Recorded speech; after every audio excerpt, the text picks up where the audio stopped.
The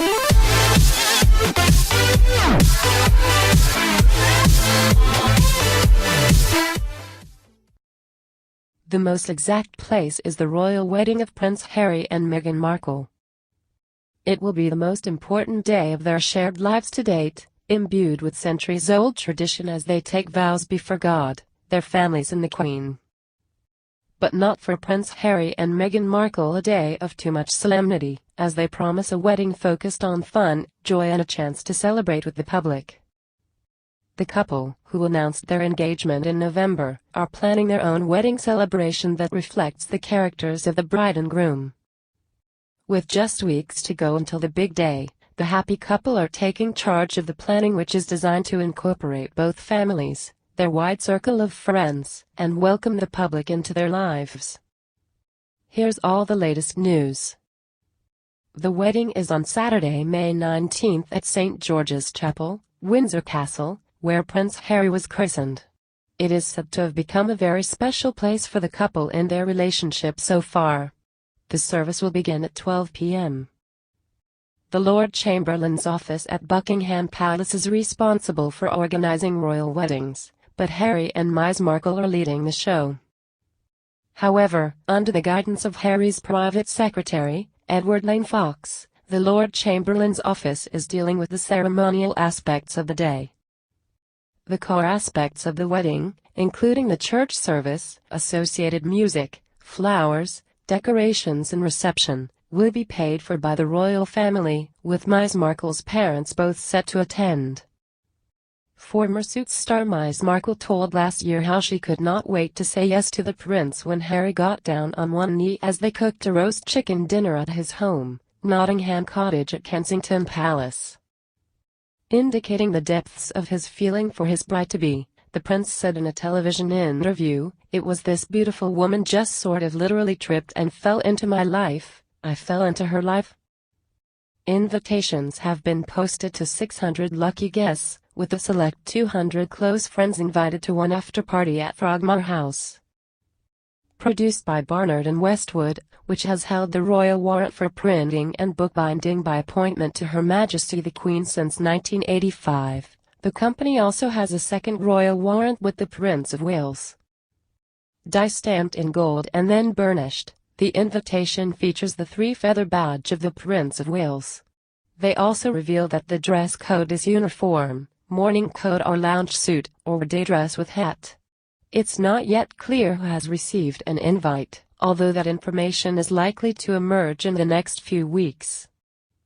While Meghan Markle's father Thomas has not yet met Prince Harry, he gave his blessing for the wedding and is expected to attend along with Doria Ragland, the future mother-in-law the prince described as amazing.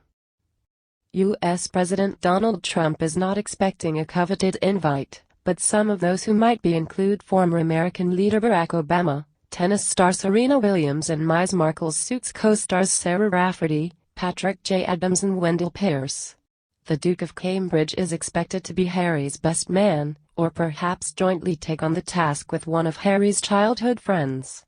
William has already joked that he is yet to be asked by his younger brother.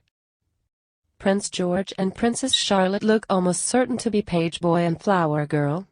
The siblings already know the score. They performed those roles at the wedding of Pippa Middleton, the Duchess of Cambridge's younger sister, to James Matthews in May last year.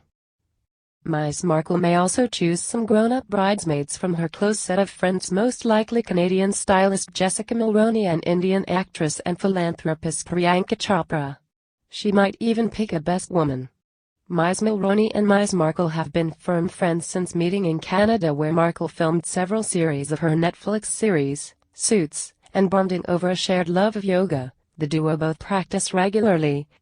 Meghan Markle has reportedly been baptized by the Archbishop of Canterbury using holy water from the River Jordan ahead of the wedding. The couple were joined at what was described as an intimate service by Prince Charles and the Duchess of Cornwall, in a move that formally introduces the divorced American actress to the Anglican Church.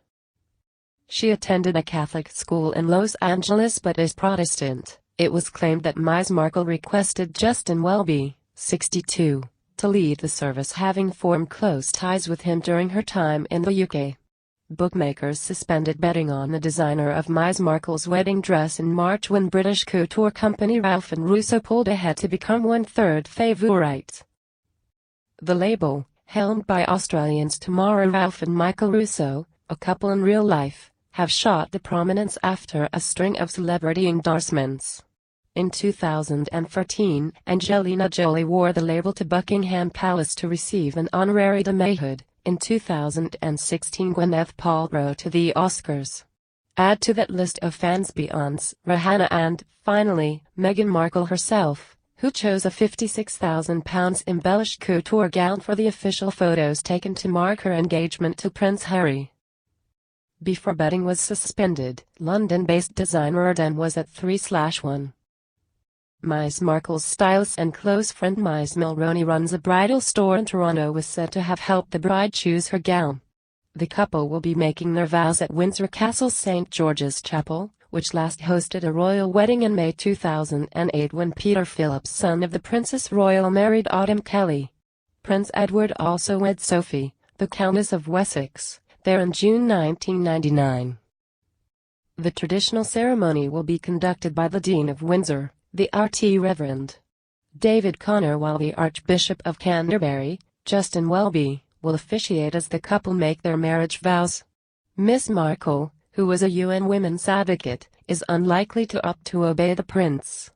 They will probably choose the Series 1, 1966, Book of Common Prayer ceremony, just as the Duke and Duchess of Cambridge did, which allows the bride to drop obey him and serve him from the religious proceedings. Harry also has to decide whether to wear a wedding ring. William does not wear one.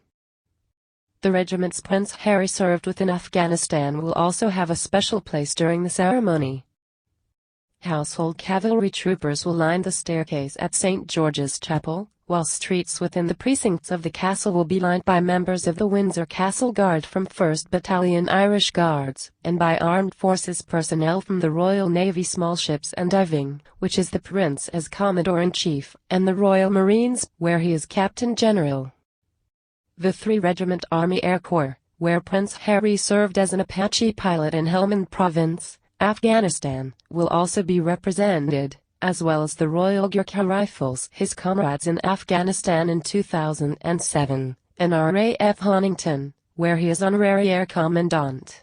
After the ceremony, among the first people to congratulate the couple will be some of the 2,640 charity workers, community champions and local school children who are being invited to watch the wedding from inside the walls of Windsor Castle. Then at 1 p.m., the newlyweds will then undertake a 2-mile tour of Windsor greeting well-wishers. They will leave Windsor Castle by carriage via Castle Hill, travelling along the High Street and through Windsor Town before returning along the Long Walk for their reception.